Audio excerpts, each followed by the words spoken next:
Avui ens visita Francesc Puig, alcaldable de Torroella de Montgrí, l'Estartit per Junts per Catalunya, per avançar-nos alguns detalls de la seva candidatura a les eleccions municipals d'enguany. Bon dia, senyor Puig. Hola, molt bon dia. Primer de tot, m'agradaria que es definís en 3 paraules. Que em defineixi jo en 3 paraules? Bé, soc persistent, tinc ja una experiència provada de molt de temps i aquesta experiència també me fa dir que tinc vocació de servei públic, no? O sigui que serien les 3 paraules que em definirien en aquest moment. Llavors, no sé si podria destacar 3 aspectes que creu que hagi assolit el govern de Torroella i l'Estartit durant aquests 4 anys de mandat. Bé, m'és força complicat això, la veritat, perquè de fet ja van guanyar les eleccions amb un programa pràcticament inexistent, era molt i molt petit, d'aquest programa no han complert absolutament res. Ells diuen que sí, evidentment, que és normal, però podríem agafar aquell programa i veuríem que no hi ha res, i que hagin complert molt poques coses. De fet, cosa que no portaven a programa, l'única cosa que destacaria, han resolt una part de la franja del Montgrí, que estava en mans de propietats privades, però eren per equipaments, segons el Pla General, per equipament públic. Portaven anys patint això els propietaris, hi havia diners per fer-ho i aquesta legislatura s'ha resolt. I jo és l'única cosa que em passa pel cap, amb bona voluntat de dir alguna cosa amb bé. Llavors, no sé si podria destacar 3 aspectes que potser no hagin acabat d'assolir durant aquests 4 anys de mandat. Bé, més que aspectes que no hagin acabat d'assolir, diguem que per un costat han empitjorat el que siguin tots els serveis a dintre les àrees de l'Ajuntament, o sigui, avui és molt més, costa molt més d'accedir a l'Ajuntament, d'accedir a una comunicació, de tenir una llicència, sigui d'obres, sigui d'activitats, qualsevol cosa avui és molt difícil. La nostra lluita era que aquest temps fos menor, o sigui, rebaixar-lo, no? I ara en aquest moment estem molt i molt lluny dels objectius que havien de ser al principi. Vull dir, ha anat enrere això. L'altra cosa, la comunicació. I també són coses que el que li toca ho explicarà diferent, però jo trobo que no s'han comunicat. De fet, no s'han comunicat amb els partits de l'oposició, pràcticament no ens enteràvem fins que veies alguna cosa, i no hi ha comunicació amb els veïns.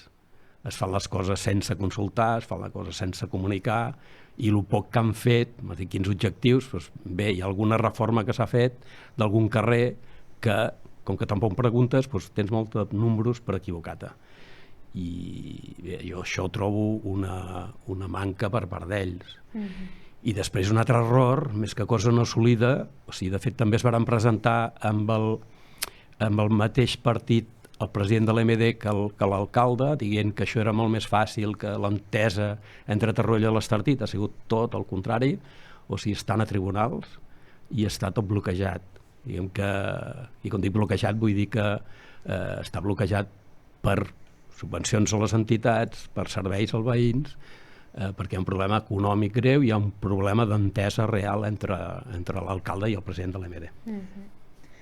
I quines són les accions o iniciatives que creu que són prioritàries per un municipi com és Torroella de Montgrí i l'Estartit?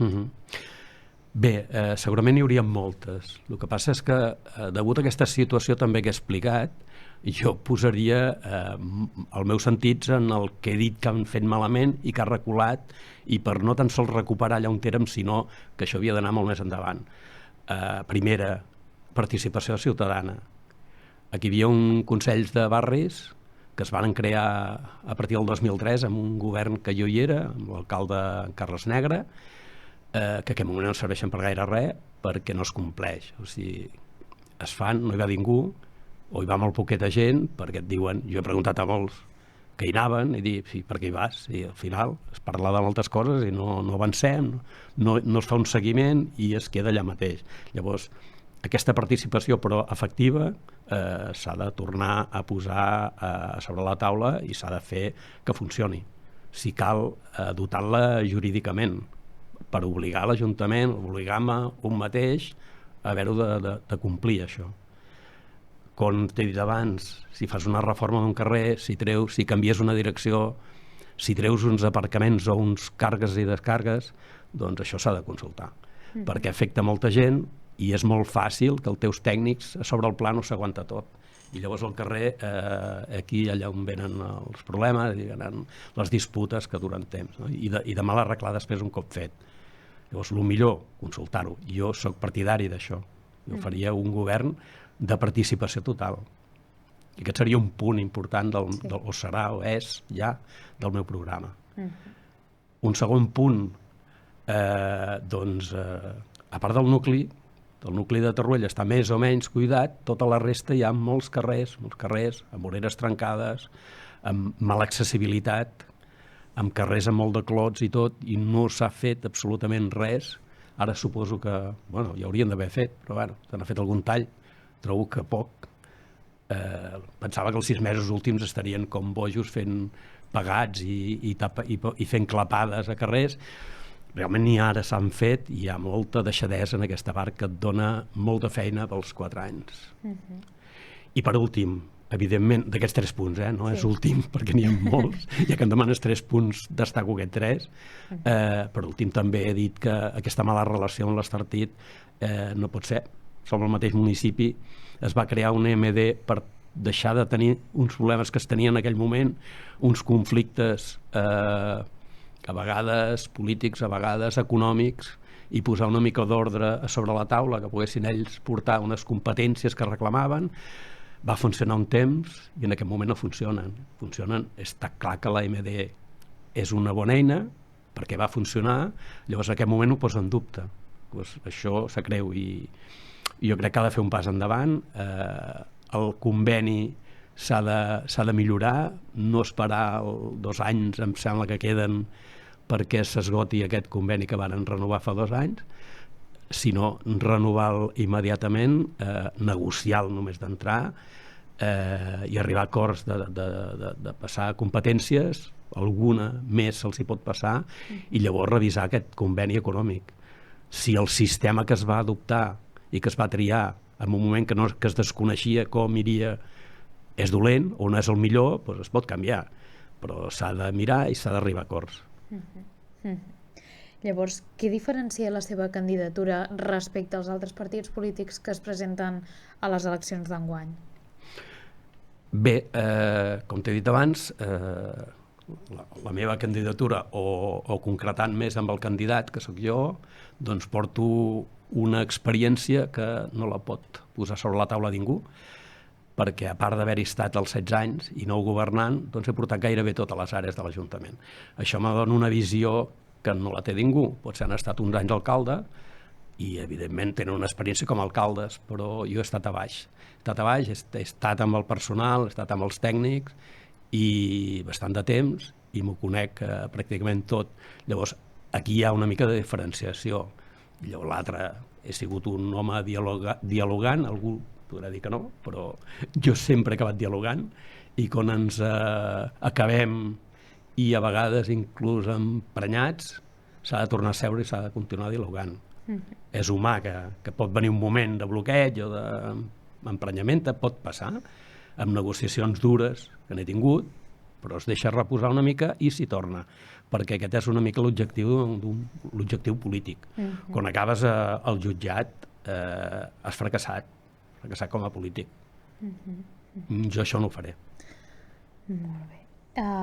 I ja ho han anat avançant una miqueta, però quins punts més podria destacar del seu programa electoral per a aquestes eleccions? Bé, t'he parlat de la participació ciutadana i serà el meu punt estrella. Però i a dins d'aquest tema de la participació ciutadana també et diré un detall més. Ves al tarannà, o sigui, quan s'acaba la legislatura acostumen a fer un balanç de legislatura, això ho fem tots, jo també hi he estat i també ho hem fet, però mai es fa un balanç d'allò que no has arribat a fer. M'has preguntat tot allò que no havia acabat de fer. Això no en parlen. I això no hi ha cap document o cap revista que hi digui. Jo penso fer-ho. A l'acabar parlarem de tot allò que s'ha fet, però explicarem el per què i el per què no s'ha fet, el percentatge que no s'ha pogut arribar, per què no s'ha pogut arribar. Vale? Això, aquí vull totalment transparència. De comunicació també, t'he parlat de carrers, vull fer un pla integral d'accessibilitat de tots els carrers de Torroella i de millora de tots els carrers de Torroella. Hi ha gent gran que té treballs a sortir al carrer.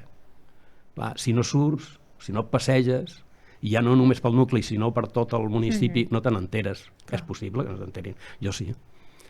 Jo volto molt, jo parlo amb molta gent, i aquest és una de les preocupacions grans que té la gent. I ja no gent gran, i no tan gran, també. Bé, hi ha una cosa clàssica, que és la neteja i la seguretat. I, evidentment, aquesta no la descuidarem. La neteja s'acaba, l'aplica, em penso que en un any i alguna cosa, i s'ha de millorar, i s'ha de millorar la neteja. En aquest moment hi ha una certa deixadesa en la neteja. I la seguretat, igual, no és un tema que sigui bo parlant en campanya. Els temes policials són delicats, però sí que hi ha coses a millorar amb l'aspecte de seguretat. I ho portarem, ho plantejarem. Després, hi ha una sèrie de problemes històrics a Torroella, que tenim moltes urbanitzacions, i com a la major part de Catalunya n'hi ha moltes amb problemes, com dic, històrics, que no s'han acabat de recepcionar, i això comporta uns problemes veïnals, de mal servei, de mals carrers, de tota mena. Jo voldria acabar amb això. Vaig ser 2 anys i poc regidor d'urbanisme, i vaig posar les primeres pedres, vaig posar l'inici de la solució d'uns quants, d'alguns. Llavors, les meves ganes és posar-m'hi de ple i intentar resoldre, si no tots, la major part dels problemes endèmics aquests que te parlava. No et parlaré d'edificis, d'infraestructures, perquè encara no ho tinc clar. És qüestió de números que hi ha i d'inversió, i això encara no ho puc dir-ho, perquè no ho tinc clar jo mateix. Clar. Llavors, m'agradaria preguntar-li finalment si és que no aconsegueixen arribar a una majoria absoluta a les eleccions d'enguany, estarien disposats a pactar amb altres formacions polítiques? Bé, no. Si no hi ha majoria absoluta, no hi haurà majoria absoluta. Jo això ja tinc clar en aquest moment, del moment que vam passar de 13 regidors a 17, i a més es presenten entre 7, 8 i 9 partits a les eleccions, és gairebé inviable. Hauria de ser una campanya brutal, no? És difícil. Llavors, evidentment, si vols governar, s'ha de pactar. Doncs moltes gràcies. Endavant. No, em pensava que no anaves a preguntar quins partits, i dic que pactes preelectorals no n'he fet cap i no en faré cap. Doncs volia donar-li les gràcies per la seva visita als estudis de Ràdio Capital i també desitjar-li molta sort i encerts en aquestes eleccions municipals que estan a punt d'arribar. Molt bé, moltes gràcies pel desitjos de sort, i moltes gràcies també per l'oportunitat de venir aquí a tu i a la ràdio. Merci.